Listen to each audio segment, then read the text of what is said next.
we gotta talk about Dungeons & Dragons. I know I've literally never talked about it on this channel before, but I've been playing for damn near a decade, and it is very close to my heart. It's how I've been able to keep close with friends from high school, and meet and engage with new people. Hell, I got my partner into it, and now she knows way more about D&D than I do. Like, I know what maybe 10% of the spells do, but she probably has, like, the entire spell list for Sorcerer, Wizard, and Warlock memorized. But this is only tangentially related to the TTRPG.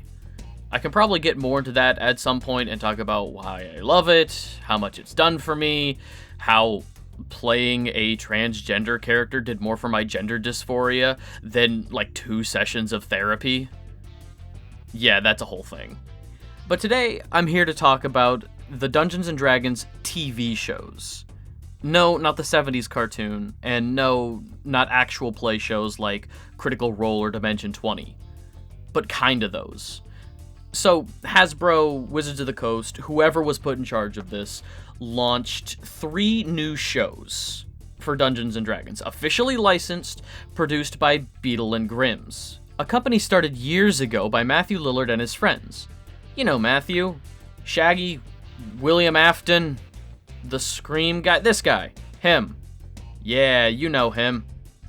So, Beadle and Grimm's produced these shows, and the reason you probably haven't heard of them is because the marketing has been fucking terrible. Like, I'm sorry for everybody involved in these shows, but somebody really dropped the ball. The YouTube channel D&D Shorts goes more into how much they dropped the ball in actually trying to access these shows. There are some broken links, some links that are straight up not links, just actually unclickable.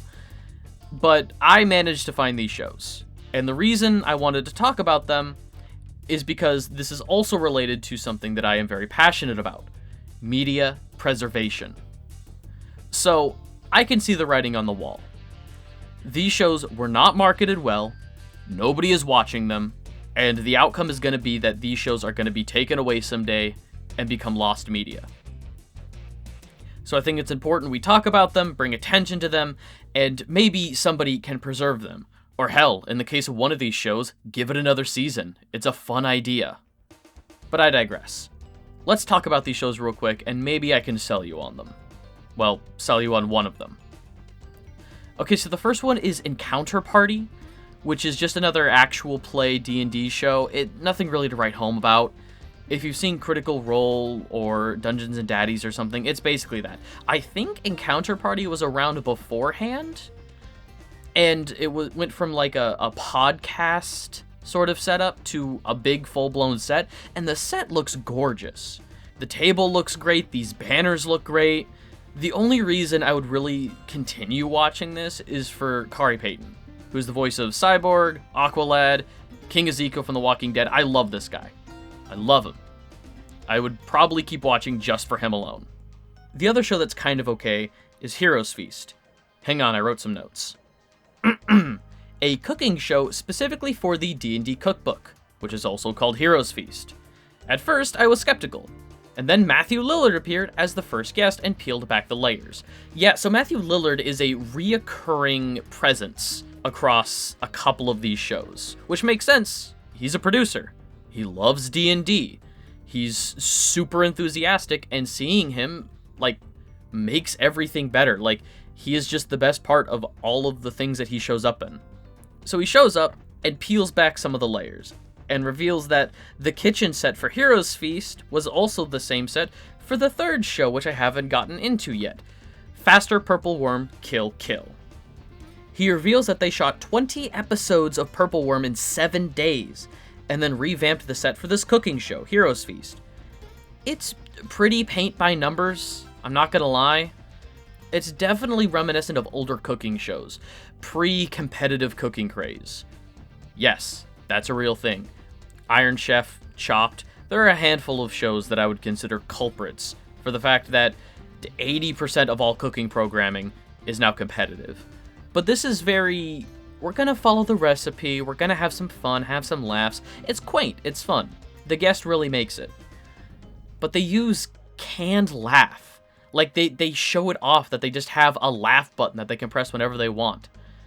The chemistry between the two regular hosts is fine, and they probably would have gotten some actual laughs if they had had a live studio audience, which is present in Faster Purple Worm Kill Kill. But yeah, it's cute, it's fun. The weirdest part of Heroes Feast is that they had a lot of conversations about things that weren't Heroes Feast. Like, they showed a trailer for Faster Purple Worm Kill Kill, which just made me want to watch more episodes of that. Then they talked about Matthew Lillard's other new company, Quest's End, which is like a spirits company, and they have a new line of bourbon coming out based on like D&D classes, Paladin, Rogue, you know. And then they talked about Matthew Lillard's new movie, Five Nights at Freddy's, which I'm sure at the time was new to talk about. Ooh, coming soon. But, you know, sort of come and gone. It has this very quaint vibe to it. It's very nostalgic of older TV programs. They point at the camera and throw it to commercial, which is something I've sorely missed in television programming, because a lot of programming nowadays is for streaming services, which this is on. I found all of these shows on Plex. Yeah, you know, Plex. It was free. It's fine, it's fun. But throwing it to commercial and saying welcome back and all that stuff, and, you know, cliffhangers. When something happens and they say, how will this resolve? We'll see when we come back. I miss this stuff. This is so fun. I digress. They follow the Heroes Feast cookbook and just make the recipe. It's very fun. It looks like they had fun on set, which is all you can really ask of reality television like this. But I think it's time to get to the headliner. The actually, genuinely great show from this lineup. Faster Purple Worm Kill Kill is such a fun idea that is being squandered on a TV show that nobody is watching. So the setup for Faster Purple Worm Kill Kill, which is a really long name, it's really fun, but I think I'm just going to call it Purple Worm from here on out. So the setup for Purple Worm is that every week there is a new Games Master and a new cast of player characters. The only reoccurring person is William Rayor is William. He plays sort of a host character who introduces all of the celebrity guests and stuff. And he's very charismatic. He's very fun. I like this guy. But why? There's some audience participation. I mentioned before that there is a live studio audience. So it's very improv heavy in trying to get laughs from the audience. And every now and then, William Rayor will just speak up, and sometimes it's okay, like, to add context to a character's backstory and ask for more information so the audience understands. But other times he'll just ask, like, hey, studio audience, name this NPC. One person will blurt something out, they'll just take that. It's a little stilted. But I think the more egregious thing that is done here is that they throw things onto the player characters that normally should go to the GM. In the first episode, there's an NPC that is the father of one of the player characters. So William Rayor asks the player character next to them to play the father character, whom the audience has named Carl. Isn't all of this supposed to be done by the GM? Shouldn't the GM play the NPC? I don't know. It's a lot of fun. It's very improv heavy, and, you know, if your cast is laughing and having a good time, the audience is having a good time. I was having a good time.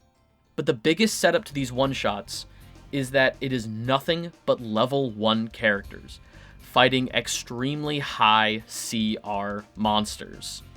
So every week is designed to be a TPK. And it is such a funny idea. Like, play this at home. If you have an idea for a, like, joke character that you think wouldn't last very long, or you just want to get out of your system for a few laughs, do this setup with your party. Have a very simple setup of, oh, this monster has kidnapped your friend. Go get them. And it's nothing but the most concentrated pathos, which is played up for laughs, makes you feel. because you get very attached very quickly to these jokey, fun characters. And then only 45 minutes later, oh no, they're dying. So you immediately get attached to these characters that you know are gonna die. And yeah, it's a little stilted in its whole setup with the live studio audience, and having a rotating game master gives a different feel to every episode. But the celebrity guests, chef's kiss, no notes. In the first episode, they had Will Wheaton, who is notorious on these actual play shows for rolling very poorly, and he rolls great. He gets like a ton of 19 specifically. And he even points out that that is a problem, that he shouldn't be rolling that high, or at least it's a phenomenon. And it's very fun. This is probably the only show that I'm going to keep watching. These have weekly releases like classic TV does, and I'm genuinely excited about the next episode. Some other special guest stars that they've teased are the likes of Abria Iyengar, Patton Oswalt, Kari Payton again. God, I love Kari Payton. But I mentioned it up top. The reason I'm bringing all of this to your attention is for the sake of media preservation. Given all of these celebrity guests, a lot of money has probably gone into these productions. If Hasbro wants to burn $1 million on 3 shows, sure, they're allowed to do that, but I don't think the talented cast and crew of these shows should really suffer for that. So I'm asking people, go check them out. They're free in the US on Plex. Although, maybe they're not available in other countries, not even the creators are sure.